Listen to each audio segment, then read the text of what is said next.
निरीक्षकांशी बोलले तसं माझ्याकडे अनेक लोकांनी वेगवेगळी माहिती आणून दिलेली आहे, कळवलेली आहे.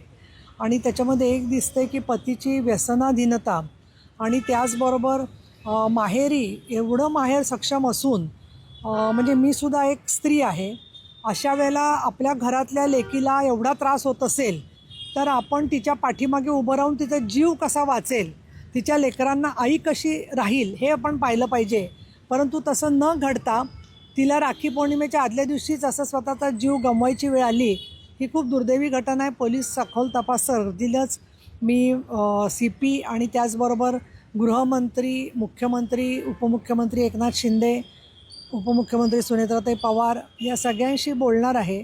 मला असं वाटतं की त्याचे कुठे जे लोक लागेबांधे असतील त्यांच्याकडून पतीचे, त्याचबरोबर विशेष म्हणजे ज्या भगिनी शिल्पा त्यांचा मृत्यू झालेला आहे त्यांची स्वतःची वहिनी ही नगरसेविका आहे.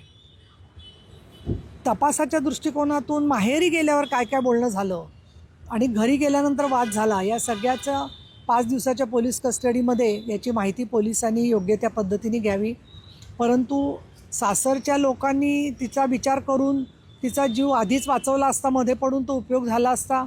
याच्यापूर्वी जर का कधीतरी छळ होत होता तर पोलिसांकडे त्यांनी तक्रार करणं किंवा भरोसा सेलकडे जाणं किंवा समुपदेशन करून पती-पत्नी समझोता घडवणाऱ्याही बऱ्याच संस्था आहेत, तिथे न जाता अशा प्रकारांनी मुलींनी मार्ग हाताळू नये आणि स्वतःचं जीवन संपवू नये. एखाद्या व्यक्तीच्या कुटुंबामध्ये दुसरी व्यक्ती येऊ शकते, परंतु आईवडिलांना आणि मुलांना आपली आई परत मिळू शकत नाही. हे एक भावना सासरच्यांचे जे जबाबदार असतील त्यांच्यावर कारवाई होईलच, परंतु माहेरच्यांचं पण आपल्या मुलीचा जीव वाचवण्यात तेवढाच हात असायला पाहिजे, तेवढीच त्यांची जबाबदारी आहे असं मला इथे सांगावंसं वाटतं. आणि या दृष्टिकोनातून कुठल्याही प्रकारचे गैरसमज किंवा दबाव याला बळी न पडता पोलीस चांगल्या पद्धतीने तपास करतील. आणि अजून कोणाकडे समजा या संदर्भातली माहिती असेल, तिच्या ओळखीचे नातेवाईक म्हणा, मैत्रिणी म्हणा, तर ती देखील त्यांनी पोलिसांच्याकडे जरूर द्यावी असं मला वाटतं. आपण आता म्हणलं की सासरकडची म्हणजे गवारी फॅमिली यांची कुणाचे तरी नातेबंदे असू शकतात. काही असं आत्तापर्यंतच्या चौकशीमध्ये किंवा तुमच्या माहितीमध्ये काय आलेलं आहे का? कुणाचा काही दबाव पोलिसांवरती असू शकतो किंवा काय असू शकतो? हे पहा, पुणे शहर